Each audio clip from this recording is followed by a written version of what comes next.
वासुदेवाय। ओम नमो भगवते वासुदेवाय। रुद्रमरुता स्तुवन्ति दिव्ये स्तवे वेदे साङ्गपदक्रमोपनिषदे गायन्ति यं सामगा ध्यानावसिस्ततद्गतेन मनसा पश्यन्ति यं योगिनो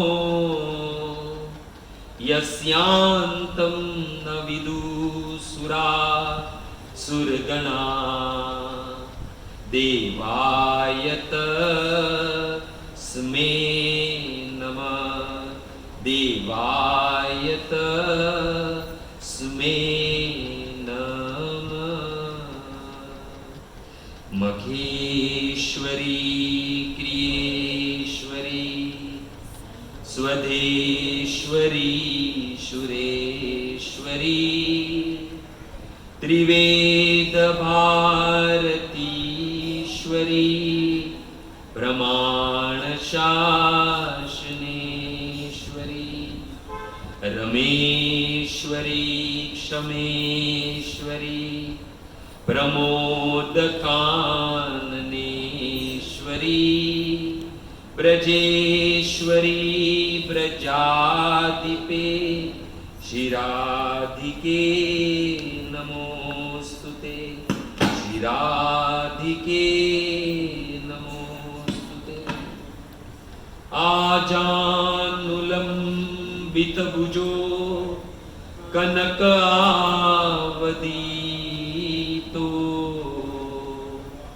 संकीर्तन पित्रो कमलयातक्षो विश्वंभरो द्विजवरो युगधर्मपालो वंदे जगत्प्रियकरो करुणावतारो वंदे जगत्प्रियकरो करुणावतारो। जय जय राधा रमण जय जय नवल किशोर जय गोपी चित चोर प्रभु जय जय माखन चोर जय जय माखन चोर। श्री कृष्णचंद्र भगवान जगत गुरु शील प्रभुपाद की। तो उपस्थित भगवत कथा अनुरागी तथा विविध क्षेत्र से पधारे हुए सभी भक्त वृंद तथा YouTube के माध्यम से आए हुए सभी भक्तगण, आप सभी भक्तों के चरणों में आपके इस दास का प्रणाम। हरे कृष्णा। तो आज भागवत का तीसरा स्कंद प्रथम अध्याय और 27, 28, 29 श्लोक बराबर। प्रभु जी गुजराती ना ना एक तो धीरे धीरे फावट आ गई है। तो आज भागवत नो तीजो स्कंद प्रथम अध्याय 27, 28 અને 29 ગુજરાતી આવડે છે।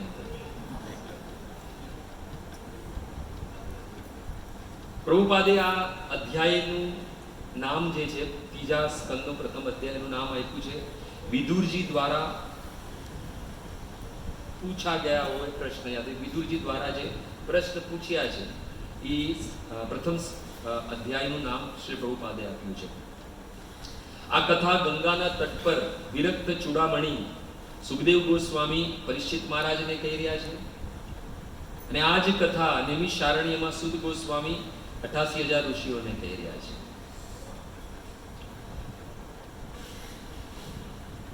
અને આ જે પ્રથમ સ્કંદ છે એમાં વિદુરજી દ્વારા જે પ્રશ્ન પૂછાયેલા છે એના પર આખો આ પ્રથમ સ્કંદ છે. એમાં સુખદેવ ગોસ્વામી પ્રથમ સ્કંદમાં પરીક્ષિત મહારાજને કહે છે કે વનમ પ્રવિષ્ટેન ત્યક્ત્વા સ્વગૃહમ રુદ્વિત્મત. એટલે વિદુરજી સ્વગૃહમ યાની પોતાનું જે ઘર હતું એ બી કેવું હતું, સમૃદ્ધ ઘર છોડીને વનમાં પ્રવેશ કર્યો. અને આ પ્રશ્ન વિદુરજી છે એ મૈત્રેય મુનિને પૂછે છે. પરીક્ષિત મહારાજને જિજ્ઞાસા થઈ કે મૈત્રેય મુનિ તથા વિદુરજીની જે ભેટ થયેલી હતી, પરીક્ષિત મહારાજ જિજ્ઞાસા કરે છે સુખદેવ ગોસ્વામીને કે વિસ્તારથી અમને આ બંનેની જે ભેટ થયેલી છે એમાં શું શું વાર્તા થયેલી છે એ અમને વિસ્તારથી બતાવો. ત્યારે વિસ્તારથી કહે છે કે જ્યારે ભગવાન શાંતિદૂત બનીને હસ્તિનાપુરમાં આવે છે ત્યારે વિદુરજી જે છે એ પાંડવોનો પક્ષ લે છે. અને મહારાજ ધૃતરાષ્ટ્રને બહુ સમજાવે છે કે તમારો જે પુત્ર છે એ કૃષ્ણને બહુ ઈર્ષા કરે છે, એટલે સાથે સાથે જે ઈર્ષા કરે ભગવાનની અભક્ત છે. એટલે તમારો પુત્ર અભક્ત છે અને તમે તમારા પુત્રનું પાલન કરી રહ્યા છો, એટલે તમારા બધા જ શુભ ગુણ છે એ બધા જ નષ્ટ થઈ જશે. એટલે તમારે આ દુર્ભાગ્યથી છુટકારો પામવો હોય તો તમે તમારા પરિવારના કલ્યાણ કરવા માટે ગમે તે રીતે આ કૃષ્ણ જે પ્રસ્તાવ લઈને આવ્યા છે એ સ્વીકાર કરી લો. અને જ્યારે આવી રીતના વિદુરજી જ્યારે પાંડવોનો પક્ષ લે છે, સભામાં દુર્યોધન, એના મામા શકુની અને એનો મિત્ર કર્ણ અને દુશાસન સાથે ઉપસ્થિત હતો. ક્રોધમાં ને ક્રોધમાં, અભિમાનમાં ચૂર થઈને એણે વિદુરજીને ઘણા બધા કટુ શબ્દ કહ્યા. જો ક્યારે બી કોઈ મહાન માણસ હોય, જે ભગવાનનો ભક્ત હોય, એને યદિ આપણે અપમાન કરીએ તો એનું ફલ શું મળે? સ્વયં દસમ સ્કંદમાં 4થા અધ્યાયના 46મા શ્લોકમાં સુખદેવ ગોસ્વામી પરીક્ષિત મહારાજને કહે છે, આયુ શ્રિયમ યશો ધર્મ લોકાન આશીષેવ ચ હંતિ શ્રેયાંસી સર્વાણી પુંસો મહત્તિક્રમ. સુખદેવ ગોસ્વામી પરીક્ષિત મહારાજને કહે છે કે જે લોકો ભગવાનના ભક્તને સતાવે છે કે એનું અપમાન કરે છે તો એની અગર આયુ લાંબી હોય તો એ આયુ નષ્ટ થઈ જાય છે. આયુ શ્રીય એની સુંદરતા બી નષ્ટ થઈ જાય છે, એનું યશ, એનો ધર્મ, મોટાઓએ જે આશીર્વાદ આપેલા હોય છે, અહીંયા સુધી કે ઉચ્ચ લોક જવાના એના બધા જ દ્વાર છે એ બંધ થઈ જાય છે અને એ અધોગતિને જાય છે. અને અહીંયા દુર્યોધન એ જ કાર્ય કરી રહ્યો છે. ભગવાનના શુદ્ધ ભક્ત વિદુરજીને કટુ વચન કહે છે. સુખદેવ ગોસ્વામી કહે છે, પરીક્ષિત, આ પ્રકારે દુર્યોધનના મુખેથી કટુ વચન સાંભળીને ભગવાનના શુદ્ધ ભક્ત વિદુરજીએ ધનુ દ્વારી નિધાય, પોતાના ધનુષ્ય એ દ્વાર પર રાખીને પોતાના ભાઈ ધૃતરાષ્ટ્રનું મહેલ છોડીને હસ્તિનાપુરનો ત્યાગ કરીને તીર્થ સ્થાનોની શરણ લે છે, તીર્થાટન માટે નીકળી જાય છે. પ્રશ્ન ઉઠવો જોઈએ કે આખર તીર્થ એટલે શું છે? ધામ એટલે શું? તીર્થ એટલે શું? તીર્થ એટલે વાસ્તવિક ભગવાનના ચરણ કમલ. ભગવાનના ચરણ કમલને શાસ્ત્રએ તીર્થ કીધેલું છે, ધામ કીધેલું છે. અને એકમાત્ર શ્રી કૃષ્ણનું ચિંતન કરતા કરતા અયોધ્યા, દ્વારિકા, મથુરાની યાત્રા પર વિદુરજી છે એ નીકળી જાય છે. સમસ્ત ભારત ભૂમિના તીર્થોનું ભ્રમણ કરીને પ્રભાસ ક્ષેત્રમાં પહોંચે છે.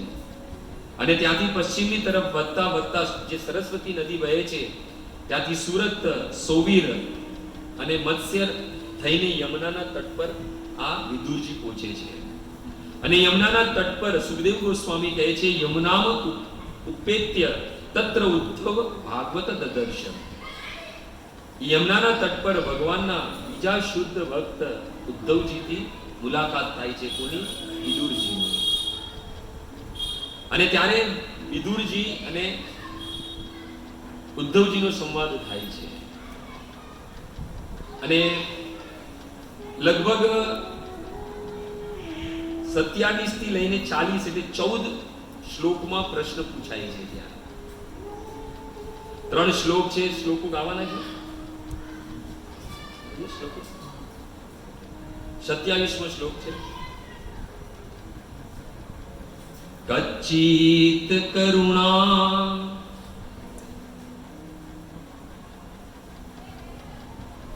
કચ્ચિત કરુણામ પરમ સુન્નો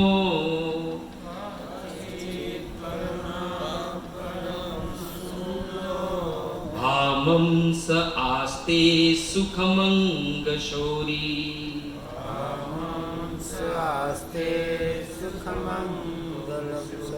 યો વે સ્વસૃણામ પિતૃવદ દદાતિ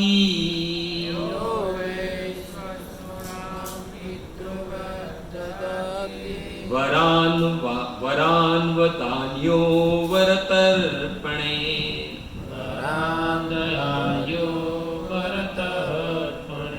આ પેલો શ્લોક છે.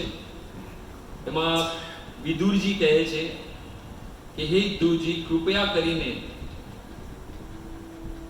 જે ગુરુઓના સૌથી સારા મિત્ર મારા બહેનોઈ જે છે વસુદેવ, એ કુશળતાપૂર્વક તો છે અને તે અત્યંત દયાળુ છે અને તે પોતાની બહેન પ્રતિ પિતા તુલ્ય છે અને પત્નીઓ પ્રત્યે સદૈવ હસમુખ રહે છે. 28મા શ્લોકમાં કહે છે કચ્ચિદૃથાધિપતિ યદુનામ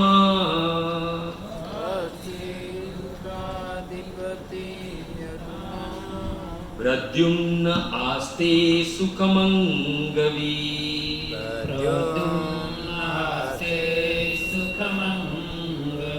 યમ રૂકમણી ભગવતો બિલેવે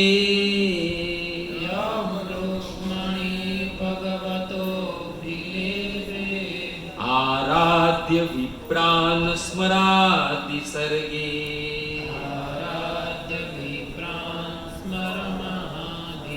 વિદુરજી કહે છે ઉદ્ધવજી મને બતાવો કે યદુઓના સેનાનાયક પ્રદ્યુમ્ન જે પૂર્વ જન્મમાં કામદેવ હતા ઈ કેમ છે? રૂકમણી ને બ્રાહ્મણોને પ્રસન્ન કરી ભગવાન કૃષ્ણને પોતાના પુત્રના રૂપમાં જે ઉત્પન્ન કર્યા ઈ કેમ છે? અને 29મા શ્લોકમાં પૂછે છે ક્વચિત સુખમ સાત્વત વિષ્ણુ ભોજ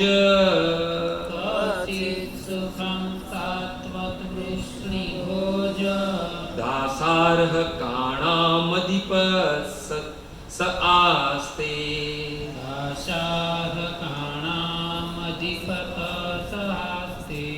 યમ વ્યશ્યતિ શતપત્ર નેત્રો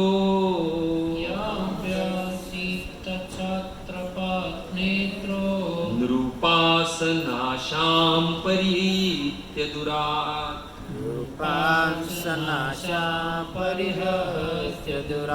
વિદુરજી કહે છે કે હે મિત્ર, સાત્વતો વિષ્ણુઓ અને ભોજો તથા દાસારો ના રાજા ઉગ્રસેન કુશલ મંગલ તો છે, જેને પોતાનું સિંહાસન અને સારી આશા ત્યાગીને સામ્રાજ્યથી દૂર જતા રહ્યા હતા, પરંતુ ભગવાન કૃષ્ણએ પુનઃ એને ત્યાં રાજ્યનો ભાર સોંપ્યો. એમ કરીને આ 3 શ્લોકમાં જે છે એ વિદુરજી ઉદ્ધવજીને પ્રશ્ન પૂછે છે. પહેલા શ્લોકમાં વસુદેવના વિશે પૂછે છે. વસુદેવને 16 પત્ની હતી. કેટલી? 16. એમાંથી એક પત્નીનું નામ હતું રોહિણી, જે બલરામજીના મમ્મી હતા, માતા હતા. તો વાસ્તવિક જોવા જઈએ તો એ જે રોહિણી છે એ વિદુરજીની બહેન હતી. એટલે વસુદેવ વિદુરજીની બહેનના પતિ હતા. એટલે સાલા અને બહેનોનો રિશ્તો, એટલે સાલા અને જીજાનો રિશ્તો થાય છે. એટલે એ પોતાના બહેનો એટલે પોતાના જીજાની કુશલ મંગલ પૂછે છે. અને બીજી બાજુ વસુદેવની બહેન માં કુંતા એટલે કુંતી, એ વિદુરજીના મોટા ભાઈ અને પાંડુ સાથે એમના લગ્ન થયેલા હતા. એટલે વસુદેવ વિદુરજી કે વિદુરજીના સાલા થયા. એટલે આ પ્રમાણે એમના કુશલ મંગલ પૂછે છે. આ પૂરા અધ્યાયમાં વિદુરજી દ્વારા ઉદ્ધવજીને પ્રશ્ન થયેલા છે, અને જેટલા બી પ્રશ્ન થયેલા છે એ બધા પ્રશ્ન ભગવાનને સંબંધિત જેટલા બી લોકો છે એના કુશલ મંગલ માટે પૂછાયેલા છે. વધારે પડતી આખા અધ્યાયમાં શ્રી પ્રભુપાદે કોઈ વધારે વ્યાખ્યા નથી કરી, પરંતુ સમજવા જેવી વાત છે કે વિદુરજી ઉદ્ધવજીને જેટલા બી લોકો માટે પ્રશ્ન કરે છે એ બધા જ ભગવાનના શુદ્ધ ભક્ત હતા. કોઈને કોઈ રીતે ભગવાનની કૃપા, ભગવાનનો પ્રેમ, ભગવાનના સંબંધ હતા એમની સાથે. એમણે ત્યાં ભગવાનના પિતા વસુદેવ, એમની માતા દેવકી, એમના બધા પુત્ર કુંતી, પાંડવ, અક્રૂરજી, આ બધાનું સ્મરણ કરે છે અને બધાના કુશલ મંગલ પૂછે છે. વાસ્તવિક જોવા જઈએ તો ભક્તોનું સ્મરણ કરવું જોઈએ. ભગવાનનું તો સ્મરણ કરીએ આપણે, પણ ભગવાનના ભક્તોનું બી સ્મરણ કરવું જોઈએ. મહાભારતમાં વેદવ્યાસજી કહે છે પાંડવોના સ્મરણની મહિમા શું છે. કહે છે કે પાપ પ્રણશ્યતિ વિકોદર કીર્તનેન. અગર આપણે વિકોદર એટલે ભીમનું સ્મરણ કરીએ અથવા એનું કીર્તન કરીએ તો આપણા બધા જ પાપ છે એ નષ્ટ થઈ જાય. ધર્મ વિવર્ધિતે યુધિષ્ઠિર કીર્તનેન. यदि युधिष्ठिर महाराजનું સ્મરણ કરીએ તો આપણા ધર્મમાં વૃદ્ધિ થાય છે. શત્રુ વિજયતે ધનંજય કીર્તનેન. यदि અર્જુનનું સ્મરણ કરીએ તો શત્રુઓ પર વિજય પ્રાપ્ત થઈ જાય. અને કહે છે માદ્રી સુતા સ્મરણથી ભવંતી ન રોગા. માદ્રીના બે પુત્ર નકુલ અને સહદેવનું यदि સ્મરણ કરીએ તો ક્યારે બી રોગ નથી આવતા. તો ભક્તોનું સ્મરણ કરવાથી આપણે ભગવાનનું બી સ્મરણ થઈ જાય છે. ને અહીંયા વિદુરજી છે એ ઉદ્ધવજીથી ભગવાનના ભક્તો વિશે સ્મરણ કરે છે ને એનું કુશલ મંગલ પૂછે છે. અને જો જેટલા લોકોની બી અહીંયા વાત થઈ રહી છે બધા કોઈ સાધારણ નથી. અહીંયા એમ નથી પૂછ્યું કે દુર્યોધન કેમ છે, શકુની કેમ છે, દુશાસન કેમ છે, એ નથી પૂછ્યું. અહીંયા ખાલી બધા જ ભગવાનના સંબંધી, ભગવાનના જે શુદ્ધ ભક્ત છે એ બધાની વાત થયેલી છે. આપણે ભગવાનના ભક્તનું સ્મરણ કરીએ યા પછી ભગવાનનું સ્મરણ કરીએ તો સાથે સાથે ભગવાન બી રાત દિવસ એના ભક્તોનું સ્મરણ કરતા હોય છે. અને ભગવાનનું પોતાનું વચન છે ભગવદ્ ગીતામાં કે નમે ભક્ત પ્રણશ્યતિ, હું મારા ભક્તોનું ક્યારે બી પતન નથી થવા દેતો. જેટલું ભક્ત ભગવાનનું સ્મરણ કરે છે એનાથી કઈ ગણું સ્મરણ જે છે એ ભગવાન ભક્તોનું કરે છે. રામાયણમાં જોઈએ તો બહુ પ્રસિદ્ધ પ્રસંગ છે. એકવાર નારદજી આવ્યા, હનુમાનજીને મળ્યા. હનુમાનજીનું કાર્ય દાસ્ય ભક્તિના આચાર્ય ભગવાન રામની હંમેશા સેવા કરતા હોય છે. તો કીધું કે તમે રોજ ભગવાનના પક્ષની બી સેવા કરો છો, સાફ સફાઈ કરો છો, તો ત્યાં ક્યારેક એક ડાયરી પડી છે, ડાયરી જોયેલી છે? તો હનુમાનજીએ કીધું નહીં. તો કે ક્યારે જોજો એક ડાયરી મળે તો. હનુમાનજી કીધું ડાયરીમાં શું છે? કે જે ભક્તો ભગવાનનું નિત્ય સ્મરણ કરે છે એની સૂચિ છે એમાં. હનુમાનજીએ જ્યારે બરાબર મહેલ સાફ કર્યો તો જોયું તો ડાયરી મળી. તો હનુમાનજીને જિજ્ઞાસા થઈ કે હું બી ભગવાનનું નિત્ય સ્મરણ કરું છું, તો આ ડાયરીમાં જે ભક્તોની સૂચિ છે એમાં મારું બી નામ હશે. એમણે સૌથી પાછળથી જોવાનું શરૂ કર્યું.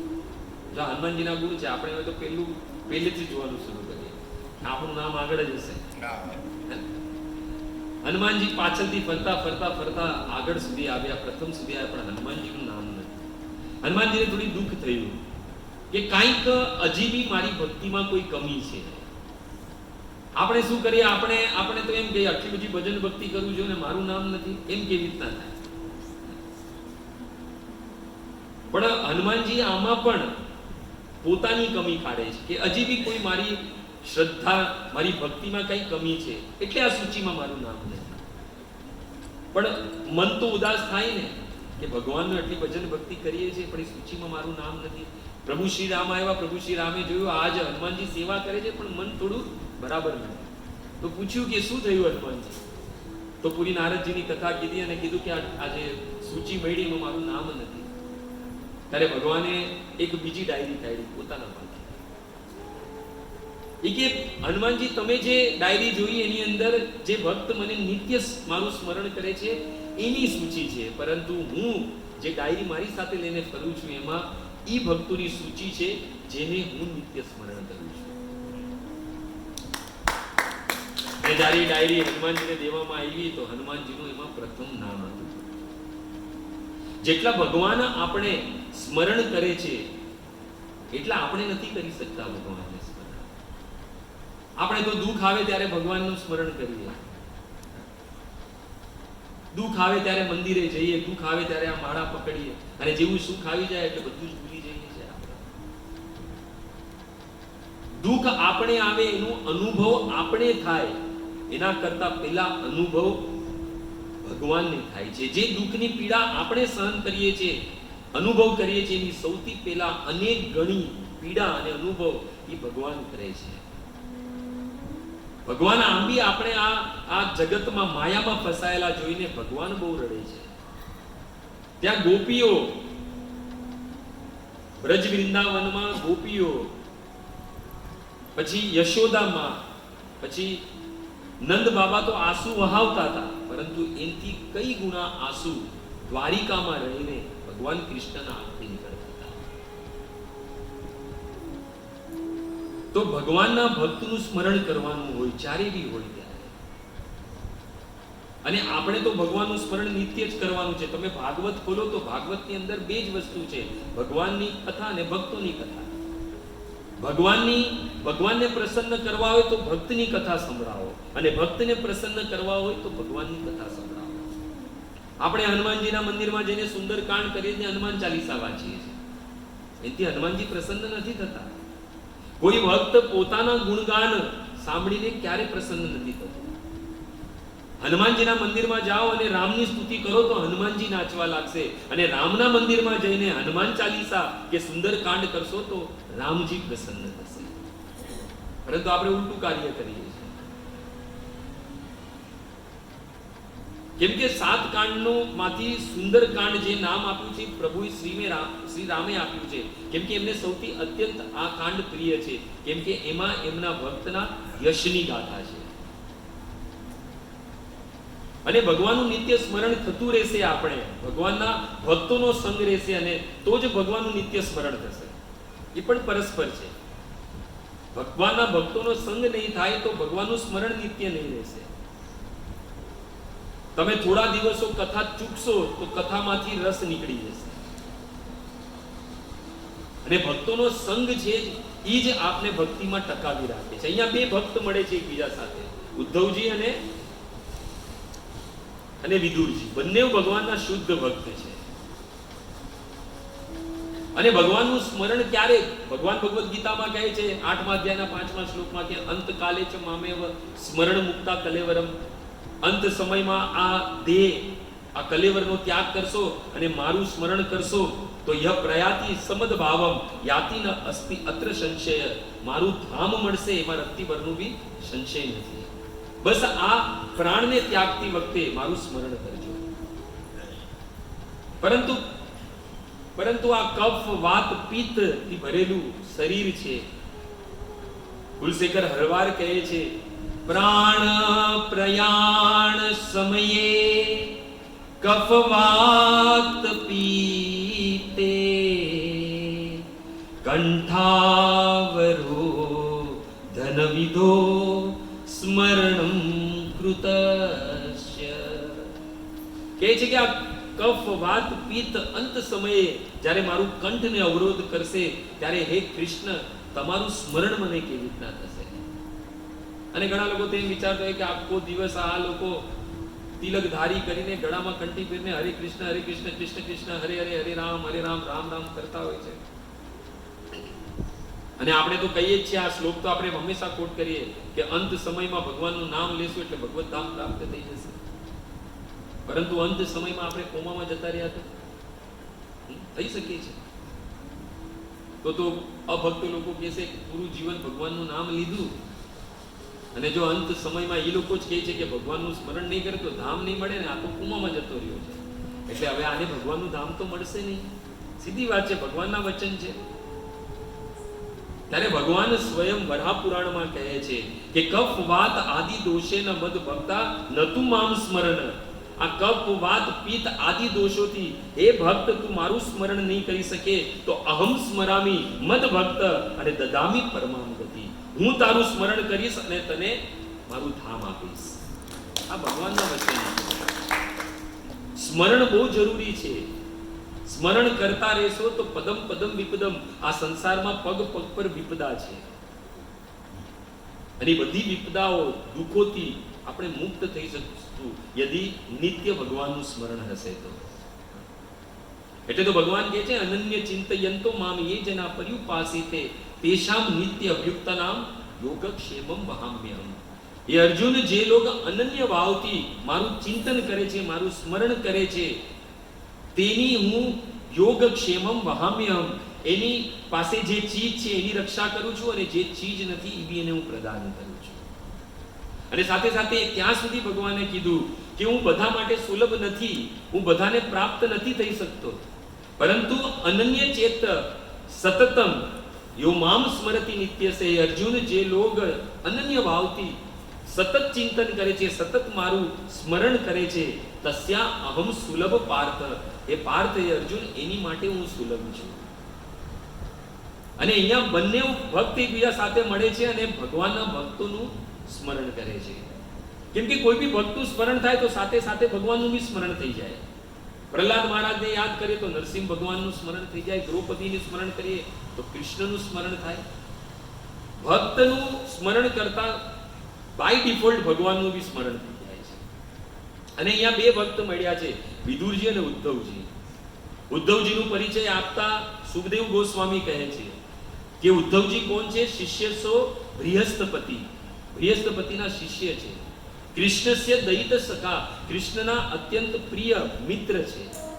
અને કહે છે કે વિષ્ણુ નામ પ્રવરો મંત્રી, વિષ્ણુ વંશના મંત્રી છે આ જે ઉદ્ધવજી છે. અને શું કહે છે? ઉદ્ધવ સાક્ષાત બુદ્ધિમત, સાક્ષાત બુદ્ધિનું મૂર્તિમાન સ્વરૂપ છે ઉદ્ધવજી છે. અને બીજું વિદુરજીને અગર આપણે યાદ કરીએ તો આપણે બધાને ખબર છે કે દુર્યોધન કો મેવા ત્યાગો સાગ વિદુર ઘર ખાઈ. બંને ભગવાનના શુદ્ધ ભક્ત, ભગવાન બંને માટે ભગવાન બધા પોતાના કામ છોડીને ભગવાને બંનેની રક્ષા કરી છે. અને ભગવાનના વચન છે કે નમે ભક્ત પ્રણશ્યતિ, હું મારા ભક્તની રક્ષા સ્વયં કરું છું, એનું પતન નથી થવા દેતો. અને અહીંયા બંને ભક્ત એકબીજાને મળે છે અને ભગવાનની સંબંધિત જેટલા બી ભક્ત છે એની ચર્ચા થઈ રહી છે. અને જ્યારે બી બે ભક્ત મળે એકબીજા સાથે ત્યારે ભૌતિક વાતો આમ બી ન થવી જોઈએ. આપણે મંદિરમાં મળીએ, ઘણા વખત પછી બી મળતા હોય ને કદાચ મંદિરમાં કોઈ ઓળખાણ વાળા મળી જાય, મંદિરમાં આવ્યા છે ભગવાનના દર્શન કરવા માટે, અને ભગવાનના દર્શન તો કરવાના રહ્યા, પણ એ જો મળ્યા હોય એની સાથે જ વાત કરતા હોય કે કાલે કયું પિક્ચર જોયું, કાલે કઈ રેસ્ટોરન્ટમાં જમવા ગયેલા હતા. આપણે ત્યાં ભગવાનના દર્શન કરવા આવીએ છીએ અને વાતોને વાતોમાં આપણે ક્યારે ભગવાનના દર્શન કરીને નીકળી જઈએ આપણે ખબર નથી પડતી.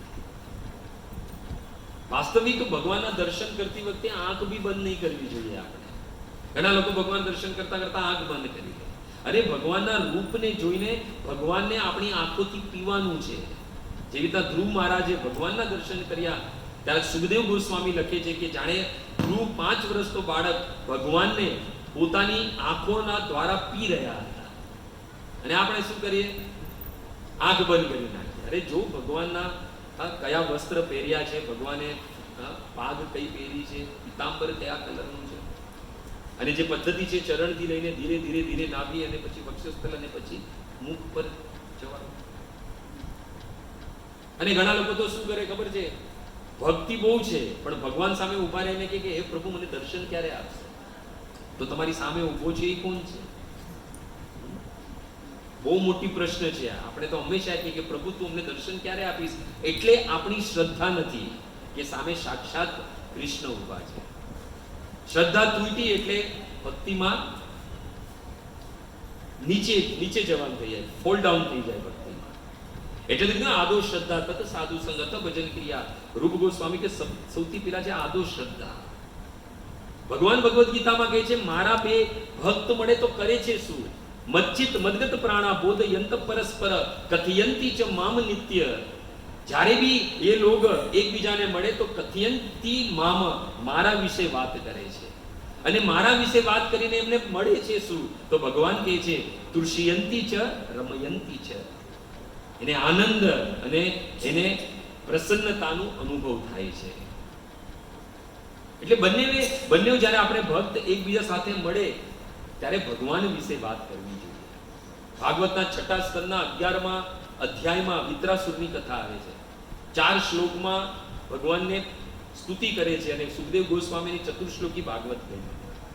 પ્રથમ શ્લોકમાં જ કહે છે કે હે કૃષ્ણ, મને તમારા ભક્તોનો સંગ મળે. જો ભક્તોનો સંગ ઘણો દુર્લભ છે, એટલે કે જે અહમ હરે તમે પાદ એક મૂલમ દાસાનું દાસ ભવિતાસ્મિ ભૂય મન સ્મરેત અસુપેત ગુણિત ગુણાત ભાક કર્મ કરો તું કાયા. હે સ્વામી, ક્યાં મને પુનઃ તમારા દાસોના દાસનું દાસત્વ મળશે? હું તમારા દાસના દાસ બની શકીશ? અને પૂર્વજન્મના કોણ હતા? એ ચિત્રકેતુ મહારાજ.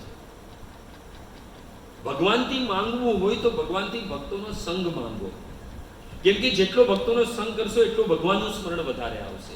અહીંયા 2 જણ મળ્યા છે તો ભગવાનની જ વાતો થઈ રહી છે, ભગવાનના સંબંધિત ભક્તોની જ વાતો થઈ રહી છે, કોઈ ભૌતિક વાત નથી થઈ રહી અહીંયા. એટલે ચાણક્ય પંડિત કહે છે કે દુર્જનોનો સંગ નહીં કરવાનો, ભજ સાધુ સમાગમ. અને ત્યાં રૂપ ગોસ્વામીએ બી કીધું છે કે ભક્તિનું વર્ધન કેવી રીતના થાય છે. એની અંદર 6 વાત કીધી છે અને 6 વાતથી ભક્તિ કેવી રીતના વિનિશ્યતિ એટલે ભક્તિ નષ્ટ થઈ જાય. એ બંનેની અંદર અભક્તોનો સંગ કરવાની ના પાડી છે. અને ચૈતન્ય ચરિતામૃતમાં ચૈતન્ય મહાપ્રભુ સનાતન ગોસ્વામીને ઉપદેશ આપતા બી કહે છે કે અસત સંગ ત્યાગા યહી વૈષ્ણવ આચાર. બને ત્યાં સુધી અસત યાની અભક્તોનો સંગ નહીં કરો. નહીતર આપણી ભક્તિ છે જે થોડી આ કલયુગના પ્રભાવને કારણે જે થોડી ઘણી વૈધી છે એ બી ડાઉન થઈ જશે. એટલે જેટલું બને એટલું ભગવાનના ભક્તોનું સંગ કરો. કેમ કે એ લોકો હંમેશા ભગવાનનું સ્મરણ કરતા હોય છે. એટલે એ લોકોનો સંગ કરશું તો આપણે બી ભગવાનનું સ્મરણ કરશું. એટલે પાછું પહેલા શ્લોકમાં વિત્રાસુર માંગે છે કે ભગવાનના ભક્તોનો સંગ મળે. અને અંતિમ શ્લોકમાં 4થા શ્લોકમાં બી કહે છે કે મમ ઉત્તમ શ્લોક જનેશુ શક્યમ. હે કૃષ્ણ, મને તમારા ભક્તોનો મિત્રતા થાય એવા આશીર્વાદ આપો. તો ભગવાનના ભક્તનો સંગ મળે એ ઘણી દુર્લભ વસ્તુ છે. એટલે તુલસીદાસજી કહે છે એક ઘડી આધી ઘડી આધી મેં પુની આધ તુલસી સંગત સાધુ કી હરે કોટી અપરાધ. ભગવાનના ભક્તનો સંગ કરીએ તો આપણા કરોડો જન્મના અર્ધ પાપ જે છે એ નષ્ટ થઈ જાય છે. યુધિષ્ઠિર મહારાજ સ્વયં વિદુરજીને કહે છે કે તીર્થમ કુર્વંતી તીર્થાની, તમે તો હરતું ફરતું તીર્થ છો. કેમ તીર્થ છે? કેમ કે તીર્થની અંદર ભગવાનનો વાસ હોય છે અને ભગવાન ભક્તના હૃદયમાં વાસ કરે છે. એટલે કહે છે તીર્થમ કુર્વંતી તીર્થાની સ્વાંતસ્થેન ગદાભૃત. તમે ચાલતું ફરતું તીર્થ છો કેમ કે તમારા હૃદયમાં સાક્ષાત ભગવાન વાસ કરે છે. સ્કંદ પુરાણ નાગરખંડમાં જઈએ તો માર્કંડ્ય મુનિના પિતા મૂર્કંડ ઋષિઓને કહે છે કે સાધુનામ દર્શનમ પુણ્ય તીર્થ ભૂતાહી સાધવ. સાધુઓનો ભગવાનના ભક્તોનું દર્શન એ પવિત્ર છે કેમ કે સાધુ પુરુષ એ સાક્ષાત તીર્થ સ્વરૂપ છે. અને ત્યાં સુધી કીધું છે કે તીર્થ છે એ તીર્થના દર્શન કરવા જઈએ તો એ આપણે ફલ અમુક સમય પછી આપશે. તીર્થ ફલથી કાલે ન, થોડા સમય પછી તીર્થ છે એનું ફલ આપશે. પરંતુ સદ્ય સાધુ સમાગમ, સાધુઓનો ભગવાનના ભક્તોનું દર્શન થશે તો ફલ જે છે એ તત્કાલ મળશે આપણે. એટલે ભગવાનના ભક્ત છે એના દર્શનની લાલસા હોવી જોઈએ. અહીંયા યમુનાના તટ પર ગયા, બ્રજ વૃંદાવન ભૂમિ, યમુનાનો તટ, પવિત્ર તટ. તરત જ કોના દર્શન થયા? ભગવાનના ભક્તના દર્શન થયા. આપણે વૃંદાવન જઈએ છીએ, કોની માટે જઈએ છીએ વૃંદાવન? કે ભક્તોના દર્શન થાય. આપણે જ્યારે બી વૃંદાવનમાં કાર્તિક મહિનામાં ખાસ જઈએ છીએ આપણે બધા, તો ત્યાં માત્ર ભક્તોના દર્શન થાય છે. જેવી રીતના થિયેટરમાં જઈએ તો કેના જે થિયેટરમાં આવ્યા હોય એ લોકોના દર્શન થવાના છે. ત્યાં કોઈ તિલક વાળો, માળા વાળો દેખાશે આપણે, અને આપણે કદાચ લઈને બી જશું તો કોઈ મૂર્ખા ગણશે આપણે. પણ તીર્થ ક્ષેત્રમાં જેવી રીતના યમુનાના તટ પર પહોંચ્યા, તરત જ ભગવાનના શુદ્ધ ભક્તના દર્શન થયા. એટલે તીર્થ યાત્રાનું ફલ મળ્યું એમને, વિદુરજીને. વાસ્તવિક જોવા જઈએ તીર્થનું ફલ જ છે કે વૈષ્ણવોના દર્શન થઈ જાય. આપણે જઈએ છીએ વૃંદાવનમાં, વૃંદાવનમાં લીલા સ્થળી છે, એના દર્શન તો થાય, પણ સાથે સાથે વૈષ્ણવોના દર્શન સૌથી વધારે ફલ પ્રદાન કરે છે. કેમ કે ભગવાન ભક્તના હૃદયમાં વાસ કરે છે. નરોત્તમદાસ ઠાકુર કહે છે ને, તમારા હૃદય સદા ગોવિંદ વિશ્રામ, ગોવિંદ કહે ના મમ વૈષ્ણવ પરાણ.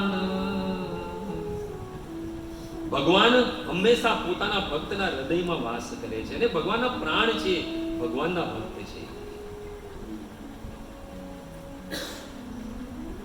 રામાયણમાં જે તો વિભીષણ છે, લંકાનો ત્યાગ કર્યો.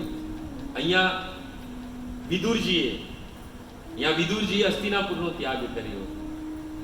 અને ત્યાં કોણે ત્યાગ કર્યો? લંકાનો. પોતાનું જ ઘર હતું લંકા, ને અહીંયા બી વિદુરજીનું પોતાનું ઘર હસ્તિનાપુર. ત્યાગ કર્યો વિભીષણે, ને વિભીષણ ત્યાગ કરીને રામ પાસે આવ્યા. જેવા રામને દંડવત કર્યા, એ રામે એને શું કીધું? રામે કે લંકેશ કહીને સંબોધિત કર્યા. આજુબાજુ બધા ઉભેલા હતા. જામવંતે કહ્યું, પ્રભુ હજી તો યુદ્ધ નથી થયું, આપણી જીત થશે કે નહીં થશે એ ખબર નથી, ને તમે આને લંકેશ કહી દીધો. અને કાલ સવારે યદિ રાવણ તમારી શરણાગતિમાં આવી જશે તો તમે રાવણને શું આપશે? લંકા તો આને આપી દીધી તમે. તો ભગવાન કહે છે કે યદિ રાવણ અગર મારી શરણાગતિ સ્વીકારી કરી લેશે તો એને મારી અયોધ્યા આપી દઈશ. તો સુગ્રીવે કીધું, અયોધ્યા તો તમે ભરતને આપી ચૂક્યા છો. તો કહેશે, યદિ ભરત મારી પાસે આવશે તો ભરતને હું મારું વૈકુંઠ આપી દઈશ. ભગવાન પોતાના ભક્ત માટે કાંઈ બી કરવા માટે તૈયાર છે. તો બધાએ કીધું કે પ્રભુ, યદિ વૈકુંઠ તમે ભરતને આપી દેશો તો તમે રહેશો ક્યાં? ત્યારે ભગવાન કહે છે, મારે તો રહેવા માટે મારા ભક્ત હનુમાનજીનું હૃદય છે, એમાં હું વાસ કરી લઈશ. ભગવાન તો પોતાના ભક્તના હૃદયમાં રહે છે. એ વાસ્તવિક ભગવાનનું સ્થાન છે રહેવાનું. અને અહીંયા વૈષ્ણવ, અહીંયા ભક્તની મહિમા ગાઈ ગઈ છે. બંને ભક્ત મળે છે, અને બંને ભક્ત એકબીજાને મળીને ભગવાનનું સ્મરણ કરે છે. ભગવાનના ભક્તોનું કુશલ મંગળ પૂછે છે. સ્કંદ પુરાણમાં વૈષ્ણવ ખંડમાં વૈશાખ માસ મહાત્મ્યમાં ભગવાન વિષ્ણુ યમરાજજીને કહે છે. યમરાજજીને કહે છે કે યમરાજજી, લક્ષ્મી વાપી પરીક્ષતે, એકવાર હું લક્ષ્મીનો બી પરિત્યાગ કરી શકું છું.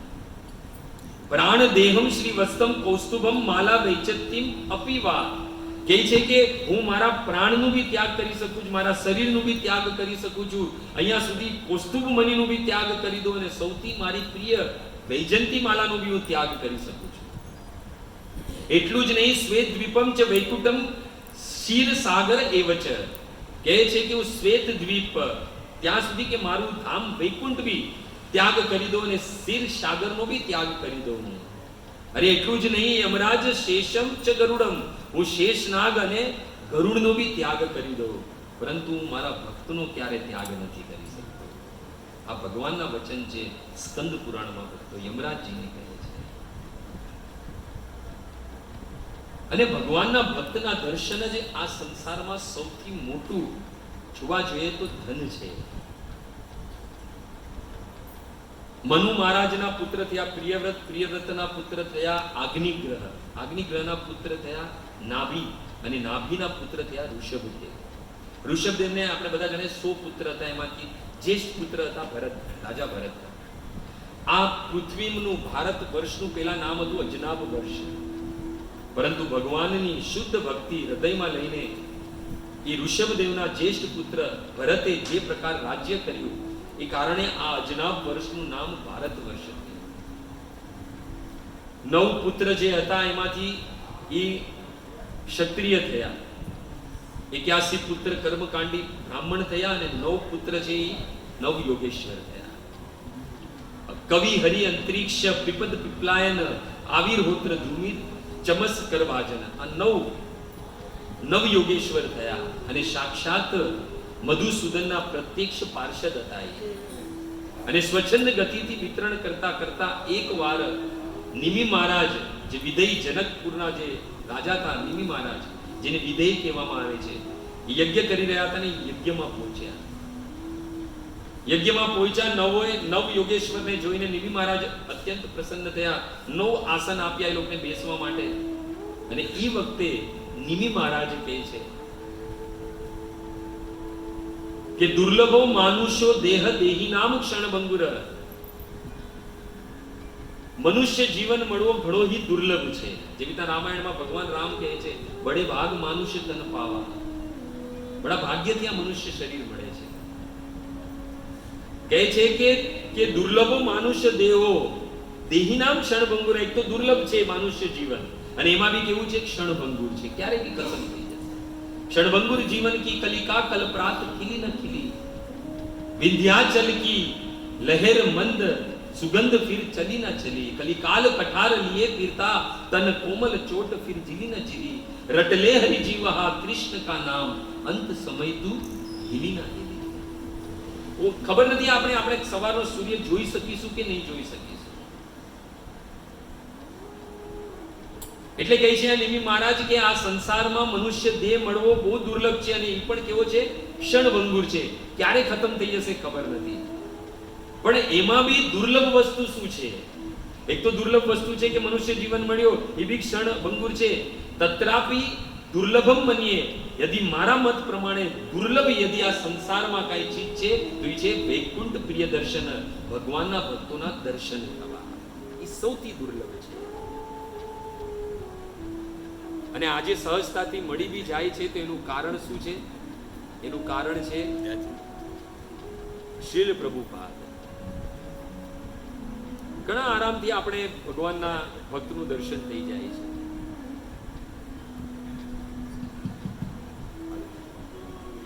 રાધે રાધે રાધે રાધે રાધે રાધે.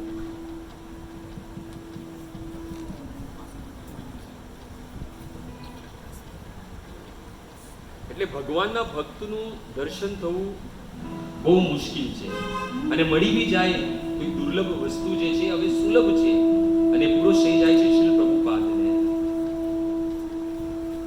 ચૈતન્ય મહાપ્રભુએ 5 સાધન બતાવ્યા. ભક્તિના તો 64 અંગ છે, પણ 5 સાધન બતાવ્યા કે ઈ 5 સાધનથી અલ્પ સમયમાં કૃષ્ણની ભક્તિ અને કૃષ્ણનો પ્રેમ ઉદય થઈ જાય. એમાં સૌથી પહેલા લખ્યું છે સાધુ સંગ, ભગવાનના ભક્તનો સંગ બહુ જરૂરી છે.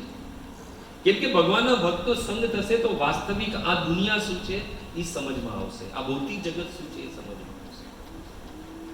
ભગવાને 2 વસ્તુ આપણે આપી છે, એક મન અને બુદ્ધિ. બુદ્ધિ આપી છે સંસારમાં લગાડવા માટે, અને મન આપ્યું છે ભગવાને પોતામાં લગાડવા માટે. પણ આપણે શું કરીએ છીએ? વિપરીત કરીએ છીએ. મન છે એ સંસારમાં લગાડીએ છીએ, અને બુદ્ધિ છે એ ભગવાનમાં લગાડીએ છીએ. એટલે જ આપણે દુઃખી છીએ, એટલે જ દુઃખી છીએ.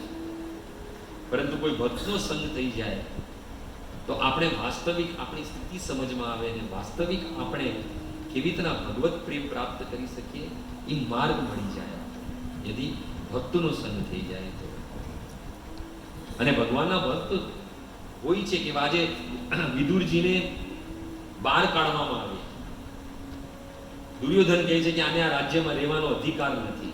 ઘણા કટુ વચન કહે છે અને તરત જ પોતાના ઘરનો ત્યાગ કરી નાખે છે.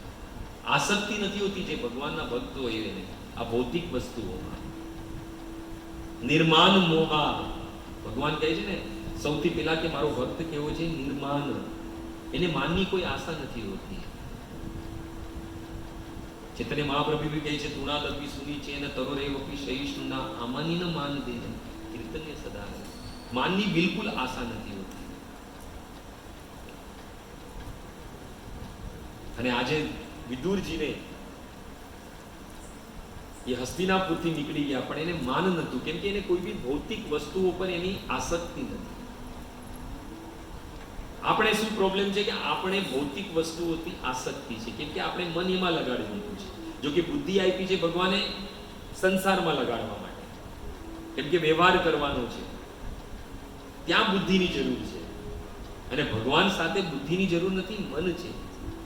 મન, કેમ કે ભગવાન ભગવદ ગીતામાં કેટલી બધી જગા પર કહે છે મન બનાવો મદ ભક્તો, મને મન આપો, મને મન આપો.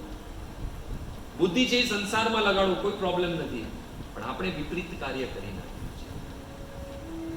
એના કારણે શું થાય છે, સંસારમાં આ ભૌતિક જગતમાં યદી આપણે સુખી રહેવું હોય તો આપણે અપેક્ષાનો ત્યાગ કરવાનો છે, આની એક્સપેક્ટેશનનો ત્યાગ કરવાનો છે. તો ભૌતિક સંસારમાં આપણે સુખી થઈ જશું. અને આધ્યાત્મિક સંસારમાં, આધ્યાત્મિક જગતમાં, ભગવાનની ભક્તિમાં યદી આપણે સુખી થવું હોય તો આપણે ડિઝાયર, કામનાનો ત્યાગ કરવો પડશે. અને આપણેથી ઈ જ થતો નથી. આપણે તો દર્શન કરવા બી જઈએ છીએ, એમાં બી આપણી કામનાઓ ભરેલી છે. પરંતુ દર્શન કરવા જઈએ તો કામના લઈને જાઓ, કોઈ પ્રોબ્લેમ નથી. મોટી મોટી કામના લઈને જાઓ, પણ ભગવાનના દર્શન કરો. અને દર્શન કરીને જ્યારે આપણે પાછા ફરતા હોઈએ યા કથામાં આવીએ ત્યારે કામના લઈને આવો, પણ કથા જ્યારે સમાપ્ત થઈ જાય અને જ્યારે કથામાંથી નીકળીએ ત્યારે એ કામના બધી ત્યાં મૂકીને જતી રહેવી જોઈએ. એ વાસ્તવિક ફલ છે દર્શનનું અને કથાનું. આપણે તો જઈએ બી છે ભગવાનના દર્શન કરવા માટે તો કોઈ સ્વાર્થથી જઈએ છીએ. અને આ દુનિયામાં સ્વાર્થથી જ બધા બંધાયેલા છે. વગર સ્વાર્થ અગર કોઈ આપણા પર કૃપા કરતું હોય, આપણા દુઃખ જોઈને યદી કોઈ દુઃખી થતું હોય તો આ સંસારમાં બે જ વ્યક્તિ છે. એક છે સ્વયં ભગવાન અને બીજા ભગવાનના ભક્ત, જે પર દુઃખે દુઃખી, પર સુખે સુખી છે. બાકી આ સંસારમાં પત્નીનો, પતિનો સંબંધ, પુત્રનો સંબંધ બધા જ સ્વાર્થથી જોડાયેલા છે. વગર સ્વાર્થ કોઈ આપણેથી પ્રીતિ નથી કરી શકતું. સ્વાર્થ લાગી હોય મહાપ્રીતિ. સ્વાર્થ છે એટલે જ પ્રીતિ છે. અને વાસ્તવિક આ સંસાર શું છે એ ભક્તોનો સંગ કરશું તો વાસ્તવિક આ જગત અને સંસારના દર્શન થશે. અહીંયા બંને ભક્ત એકબીજા સાથે મળ્યા છે અને ભગવાનના ભક્તોનું કુશળ મંગલ પૂછી રહ્યા છે. અને આના પછીનો અધ્યાય છે, બીજો સ્કંદ ચાલુ, બીજો અધ્યાય શરૂ થશે, એમાં પણ એ જ વાત છે. આટલા બધા પ્રશ્ન પૂછ્યા પછી ઉદ્ધવજી છે એ ભગવાનના સ્મરણમાં જતા રહે છે, કેમ કે એને ભગવાનના જ ભક્તો વિશે બધા પ્રશ્ન પૂછ્યા છે. એટલે ભગવાનનું સ્મરણ થાય છે, એનો કંઠ અવરોધ થઈ જાય છે, કાંઈ બોલી નથી શકતા. ત્યારે વિદુરજી સમજી જાય છે કે આપણે ભગવાનનું સ્મરણ થઈ રહ્યું. ભગવાનના દર્શન કરવા જાઓ ને આંખમાંથી આંસુ ન નીકળે તો સમજી લેજો કે હજી બી ભક્તિ શુદ્ધ નથી થઈ. નયન ગલદ અશ્રુધારયા વંદનમ ગદગદ રુદિયા ગીરા પુલકે નિચિતમ વપુ કદા તબ નામ ગ્રીણ ભવિષ્યતિ. ભગવાનના દર્શન કરો, આંખમાંથી આંસુ નીકળવા જોઈએ. કેમ કે ભગવાન અને ભગવાનના દર્શન જે છે એ ઘણા પુણ્ય પછી આપણે પ્રાપ્ત થાય છે. આજે મુંબઈ માયા નગરી છે, કોની પાસે સમય છે, છતાં બી આપણે બધા અહીંયા મળીને ભગવાનના ભક્ત અને ભગવાનની કથા સાંભળી રહ્યા છે. કાંઈક ને કાંઈક આપણા પુણ્યના ઉદય થયેલા છે. આપણા હૃદયમાં રહેલી કૃષ્ણની ભક્તિ જે સુષુપ્ત અવસ્થામાં હતી એ પુનઃ જાગૃત થઈ ગઈ છે. અને જાગૃત કરવા વાળા કોણ છે? ભગવાનના ભક્ત જ છે.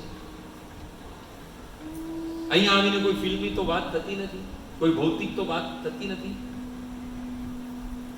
મનને સૌથી વધારે ગમે છે ભગવાનની વાત, પણ અહીંયા દેવા વાળું કોઈ નથી, ભગવાનના ભક્ત નથી આ ધરાતલ. એ તો ધન્ય છે શ્રીલ પ્રભુપાદ, જેની કૃપાથી આજે વિશ્વના પ્રત્યેક કોનામાં કૃષ્ણની ભક્તિ જાગૃત થયેલી છે. ધન્ય છે શ્રી પ્રભુપાદ. આજે આપણા ગળામાં પણ કંઠી ભાલમાં તિલક, હાથમાં માળા ને મુખ પર ભગવાનનું નામ છે, તો શ્રેય એક અને એક માત્ર શ્રી પ્રભુપાદને જાય છે. જે પેલું ભજન પ્રભુપાદ ના હોતે તો કી ખબર નહીં શું થતા. તો ભગવાનના ભક્તનું જીવનમાં દર્શન થવું એ બહુ મોટો લાભ છે. અને ભગવાનના ભક્તોના ગુણ કેવા છે એ તો ભગવાન સ્વયં ભગવદ્ ગીતામાં 12મા અધ્યાયમાં બતાવે છે. 12 શ્લોકથી લઈને 20 શ્લોક, 8 શ્લોક. અહીંયા બી જો તમે બિલકુલ માનની કોઈ અભિલાષા જ નથી વિદુરજીને. અને ભગવાન પોતાના ભક્તની ગુણ ગાતા કહે છે કે મારા ભક્ત કેવા છે, મને કેવા ભક્ત પસંદ છે. અદ્વેષ્ટ સર્વભૂતાનામ મૈત્રી કરુણ એવચ નિર્મમમ નિરઅહંકાર સમ દુઃખ સુખ ક્ષમી. અહીંયા દુઃખ થયેલું છે છતાં પણ ત્યાગ થયો ઘરનો, પરંતુ એ દુઃખનો પ્રભાવ વિદુરજી પર નથી થયો. વિદુરજી, આપણે અગર ઘરમાંથી કાંઈ કોઈ ઝઘડો થયો હોય યા પછી કોઈ આપણી કોઈ હાનિ થયેલી હોય, ધન જતું રહ્યું હોય અને પછી આપણે તીર્થાટન પર જઈએ, આપણું મન લાગશે તીર્થાટનમાં? નહીં લાગે. પરંતુ અહીંયા કહે છે કે વિદુરજી છે એ મનમાં કૃષ્ણનું ચિંતન કરતા કરતા બધા જ તીર્થ ક્ષેત્રમાં ગયા. સમ દુઃખ સુખ ક્ષમી. દુઃખ હોય કે સુખ હોય એમાં સમભાવ રાખે છે ભગવાનના ભક્ત છે. કપિલ મુનિ માતા દેવતીને કહે છે કે મારા ભક્ત કેવા છે, તિતિક્ષિવ કરુણિકા સર્વદેહિનામ અજાત શત્રુ. ભગવાનના જે ભક્ત છે એના કોઈ શત્રુ નથી હોતા. આજે ખબર છે કે દુર્યોધને કાળી મૂક્યો બને, પરંતુ દુર્યોધનને કોઈ શ્રાપ આપીને નથી નીકળ્યા. દુઃખ બિલકુલ નહીં થયું, કેમ કે એમને એ રાજ્યથી આસક્તિ જ નથી. એમને આસક્તિ તો ભગવાનથી હતી.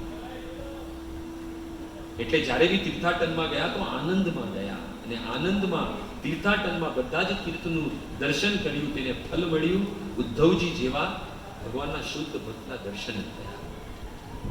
તો ત્રીજો અધ્યાય જોવા જઈએ તો ત્રીજા સ્કંદનો પ્રથમ અધ્યાય વિદુરજીના પ્રશ્ન પર છે. એમાં પ્રભુપાદે કોઈ વધારે બહુ ડિટેલ નથી આપી.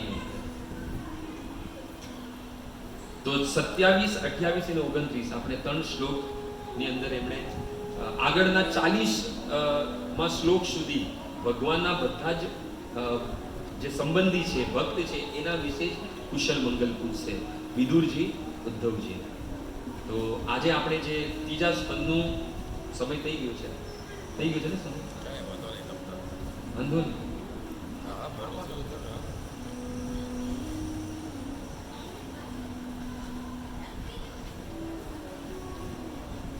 તો આજે આગળના બી જે 40 શ્લોક સુધી છે એમાં ભગવાનના ભક્તની જ વાત થઈ રહી છે.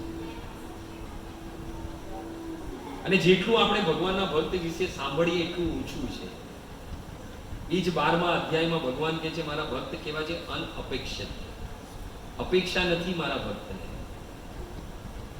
તમે જો 10મ સ્કંદમાં સુદામાની કથા આવે છે. સુદામાની કથા આવે છે તો સુદામા કોઈ સાધારણ નથી માણસ. ઘણા લોકોને લાગે આપણે સુદામા બની જઈએ, સુદામા જેવા હોવા જોઈએ. અને સુદામા એટલે બધાને શું લાગે કે માંગવા વાળા. અયાચિત વ્રત ધારણ કરેલું હતું સુદામાએ. અયાચિત વ્રત એટલે કોઈની પાસે કઈ માંગવાનું નહીં, જે મળે એ લઈ લેવાનું. અને એક બાજુ વેદવ્યાસજી કહે છે કે રોજ 5 ઘરની ભિક્ષા માંગવા જતા, અને એક બાજુ કીધું અયાચિત વ્રત છે. પણ 5 ઘરે રોજ ભિક્ષા માંગવા જતા હતા, પણ દ્વાર પર રહીને ભિક્ષામ દઈ નતા કહેતા, ઉભા રહેતા હતા થોડી વાર. કોઈ આપે તો આપે, નહીં આપે તો કાંઈ નહીં, જતા રહેતા હતા. ક્યારે 5 ઘરની ભિક્ષામાંથી મહિનાનું રાશન આવી જતું હતું, ભોજનનો પ્રબંધ થઈ જતો હતો. યા ક્યારે 15 દિવસ સુધી, મહિના સુધીનું બી ભોજન નતું મળતું. જાહી વિધિ રાખે તાહી વિધિ રહીએ, એવું એમનું જીવન હતું. જેવી રીતે ભગવાન રાખે એવી રીતે. ક્યારે બી એને કીધું નથી એમની પત્નીને કે કૃષ્ણ મારા મિત્ર છે એમ કરીને. સુદામાને બહુ સમજવા જેવા. આપણી અગર નરેન્દ્ર મોદી સાથે આપણી ઉઠક બેઠક કે આવું કંઈક થઈ જાય તો આપણે તો ગામને દંડોરો પીડીએ. અને આ તો અખિલ બ્રહ્માંડના નાયક, એકમાત્ર જગતનો નાથ જગન્નાથ એમના મિત્ર હતા. પણ ક્યારે બી એમની પત્નીને નતું કીધું. અને ક્યારે ક્યારે 15-15, 20-20 દિવસ સુધી ભોજન નતું મળતું ને તો શું કહેતા પોતાની પત્નીને કે ભગવાનની કૃપા છે આપણા પર, કે ભગવાને આજે આપણી એકાદશી કરાવી દીધી. અને એની પત્ની બી પાછી જેવું નામ એવા ગુણ. શું નામ હતું એમનું? સુશીલા. ઘણી વખત કોઈનું નામ શાંતિ હોય પણ જ્યારે બી આવે ત્યારે તુફાન મચાવી નાખે. પણ આ તો જે રીતેનું નામ હતું એ પ્રમાણેના ગુણ હતા. સુશીલા શું કહેતી હતી? જ્યારે 10-10, 15-15 દિવસ સુધી, 1-1 મહિના સુધી ભોજન નતું મળતું તો પોતાના પુત્રોને કહેતી હતી કે આપણે કેટલા ભાગ્યવાન છે કે સંસારમાં તો બીજા ભક્તને 2 જ એકાદશી મળે છે, કૃષ્ણ પક્ષની અને શુક્લ પક્ષની, પરંતુ ધન્ય છે, વિશેષ કૃપા છે ભગવાનની આપણા પર કે આપણે તો મહિના સુધી એકાદશી મળે છે. બોલો. અને આપણા જીવનમાં થોડું બી દુઃખ આવી જાય તો આપણી માળાની સંખ્યા ઓછી થઈ જાય, કથામાં આવવાનું બંધ થઈ જાય, ભક્તોનો સંગ થવાનું બંધ થઈ જાય. કહે છે કે ભગવાન આપણી પ્રાર્થના નથી સાંભળતા. અરે ભગવાન બધું જ સાંભળે છે. મીરાએ પુકાર્યું તો ભગવાન સાંભળે છે, દ્રૌપદીએ પુકાર્યું તો ભગવાન દોડીને આવ્યા, ગજેન્દ્રએ પુકાર્યું તો ભગવાન ગરુડગામી ગરુડ લઈને આવ્યા. કોણ કહે છે ભગવાન નથી સાંભળતું? સુરદાસજી કહે છે કે બોલો તો સહી, તો સાંભળવા માટે બેઠા છે, પણ આપણે છે કે ભગવાનને પુકારતા નથી. કબીરદાસજી તો ત્યાં સુધી કહે છે કે કીડી હોય ને, કીડી એના પગમાં અગર નુપુર બાંધવામાં આવે, કીડી કેટલી નાની, એના પગમાં નુપુર એટલે ઘૂંઘરું બાંધવામાં આવે ને, એનો અવાજ બી કૃષ્ણ સાંભળે છે. તો શું આપણું પ્રાર્થના નહીં સાંભળે? અવશ્ય સાંભળશે. બસ એને કેવા ભરની દેરી છે. આપણે શું છે, આપણા જીવનમાં દુઃખ આવે છે તો આપણે આજુબાજુ સંસારવાળા તરફ અપેક્ષા રાખીને ભાગીએ છીએ. રડવું છે, આપણા આંસુની કિંમત યદી કોઈ જાણતું હોય તો આ સંસારમાં એક અને એક જ છે, એ છે કૃષ્ણ, જે આપણા આંસુની કદર જાણે છે. એટલે જીવનમાં જ્યારે બી દુઃખ આવે અને રડવાનું મન થાય તો અહીંયા ત્યાં ન જતા કૃષ્ણની પાસે બેઠીને થોડી વખત રડી લેજો. કેમ કે વાસ્તવિક આપણી આંસુની કિંમત ઈ જ જાણે છે, બીજું કોઈ નથી જાણતું. અહીંયા સુશીલાએ બી કીધું કે જાઓ, જઈને તમે કૃષ્ણને મળવા જાઓ, તમારા મિત્ર છે, મેં સાંભળ્યું છે. તો કઈ એમાં સુશીલાને એમ નતું કે તમે જાઓ કેમ કે તો દ્વારિકાના રાજા છે એટલે આપણું કામ થઈ જશે. નહીં, જાણતી હતી કે ભગવાનના દર્શનથી જ દરિદ્રતા દૂર થઈ જાય, બીજું કઈ માંગવાની જરૂર નથી ભગવાન પાસે. આપણે દર્શન કરવા જઈએ, જીવનમાં દુઃખ છે, દરિદ્રતા છે, તો ભગવાનને કહેવાની જરૂર નથી. ભગવાનના દર્શનમાં જ એટલી તાકાત છે આપણા દુઃખ અને આપણી દરિદ્રતા દૂર કરી. એટલે સુશીલાએ કીધું કાંઈ નથી કરવું, તમે ખાલી જઈને એમના દર્શન કરી આવો. દર્શનની લાલસા હોવી જોઈએ. જીવનમાં અનન્યતા બહુ જરૂરી છે. 2 વસ્તુ જરૂરી છે ભક્તિમાં, એક અનન્યતા અને એક દીનતા. આ બંને અગર હશે ને જીવનમાં તો બરાબર આપણી ભક્તિની જે ગંગા છે ને એ વહેતી રહેશે બરાબર. આપણા પર અગર કૃપા થઈ જાય ભગવાનની તો સમજવાનું કે ભગવાન આપણી અનુકૂળ થઈ ગયા. સમજો આ વાતને, ભગવાનની કૃપા જ્યારે બી આપણા પર થાય તો સમજી લેવાનું કે ભગવાન આપણા પર અનુકૂળ થઈ ગયા છે, એટલે કૃપા કહી છે. અને એને કૃપા કહેવાય. ને ભક્તિ કોને કહેવાય? કે જેમાં આપણે ભગવાનને અનુકૂળ થઈ જઈએ, એને કહેવાય ભક્તિમાં. કે પછી આપણા પ્રમાણે ભક્તિ નહીં કરવાની. ઘણા લોકો શું કરે છે, એક મારી મિત્ર હતી, એની વાઈફ હતી કે મને ભાતની બાધા છે, તો અમે એકવાર બહાર ગયા ફરવા, તો એ ત્યાં બહાર તો એને ભાત મંગાવ્યા અને ભાત ખાધા. તો મેં કીધું તારી તો ભાતની બાધા હતી ને? કીધું મારે ઘરે બાધા છે, બહાર બાધા નથી, એ તો મેં ઘર માટે બાધા લીધેલી છે. એટલે મનમાં જેવું હોય એવું આપણે ભજન ભક્તિ કરીએ. રૂપ ગોસ્વામી શું કહે છે કે ઉત્તમ ભક્તિ કોને કહેવાય છે? તો કહે છે કે અન્ય અભિલાષિતા શૂન્યમ જ્ઞાન કર્મ અનાવૃતમ આનુકૂલેન કૃષ્ણ અનુશીલનમ ભક્તિ ઉચ્ચતા ઉત્તમ.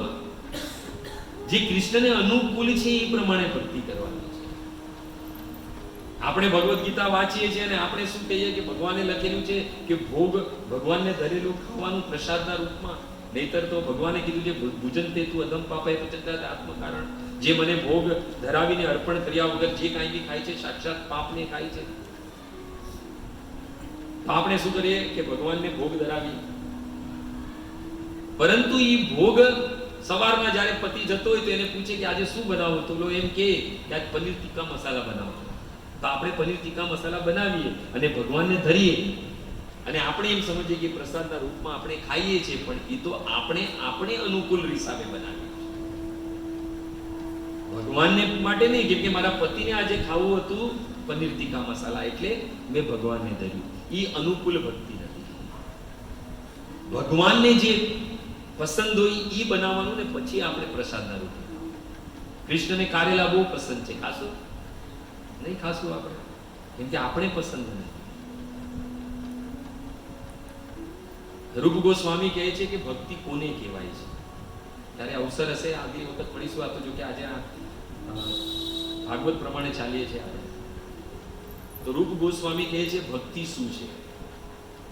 તો ક્યારે અવસર મળશે તો ભક્તિ શું છે એ સમજીશું. આપણે તો એમ સમજીએ છીએ ને કે મંદિરમાં જવું, કથા સાંભળવી, ભક્તોની સેવા કરવી, ભગવાનની આરતી કરવી, ભોગ ધરાવવો, એ ભક્તિ છે. વાસ્તવિક ભક્તિ નથી, ભક્તિના અંગ છે, સાધન છે. તો ભક્તિ શું છે તો ક્યારે અવસર મળશે તો સાંભળીશું કે ભક્તિ કોને કહેવાય. જેનાથી આપણે ખબર પડે કે વાસ્તવિક આપણે કરી શું રહ્યા છે. આ બધા આચાર્યોએ આપણી માટે કર્યું શું છે. આપણે આ શાસ્ત્ર આપ્યા છે જેના કારણે આપણે ભગવાનને હજી વધારે સારી રીતે સમજી શકીએ. આ શાસ્ત્ર એની માટે જ છે. શાસ્ત્રને માં કીધેલી છે કેમ કે માં જ આપણા પિતાની વાસ્તવિક પહેચાન કરાવી શકે. આપણે કે બાજુવાળાની બેલ મારી નથી પૂછતા કે મારો બાપ કોણ છે. આપણે કોને પૂછીએ છીએ? આપણી માને પૂછીએ છીએ. અને માં કહે છે આ તારો બાપ છે, તે આપણે એને માની લઈએ છીએ. એવી રીતે શાસ્ત્ર આપણી માતા છે. અને શાસ્ત્રમાં આપણા આચાર્યોએ લખેલું છે કે કેવી રીતના ભજન ભક્તિ કરવાની, કોને ભજન ભક્તિ કહેવાય છે, કોને ભક્તિ કહેવાય છે, કોને ઉત્તમ ભક્તિ કહેવાય છે, ભક્તિ આખિર શું આપી શકે છે આપણે. એ ઘણી બધું વિસ્તારથી અલગ અલગ જગા પર લખેલું છે, આચાર્યો દ્વારા વર્ણન છે. તો બસ આવી રીતના જ આપણે જ્યારે ક્યારે બી મળીએ તો બસ ભગવાનના ભક્તોની ભગવાનની કથા સાંભળી, જેના કારણે આપણી ભક્તિ છે એમાં વર્ધન થાય અને જેટલું બને એટલું ભક્તોનો સંગ થાય. તો ખૂબ ખૂબ ધન્યવાદ આપ બધાનો કે આ બધા પોતાનો કિંમતી સમય નીકાળીને આ મુંબઈ માયાનગરીમાં ભેગા થઈને આપણે ભગવાનની અને ભગવાનના ભક્તોની ચર્ચા કરી. તો ખૂબ ખૂબ ધન્યવાદ. કથાની દોરાન અગર કોઈ ત્રુટિ રહી ગઈ હોય તો આપનો પુત્ર, આપનો સેવક, આપણે આપનો દાસ સમજીને ક્ષમા કરજો. વાંછા કલ્પતરુભ્યશ્ચ કૃપા સિંધુ પતિતાનામ પાવનેભ્યો વૈષ્ણવેભ્યો નમો નમઃ.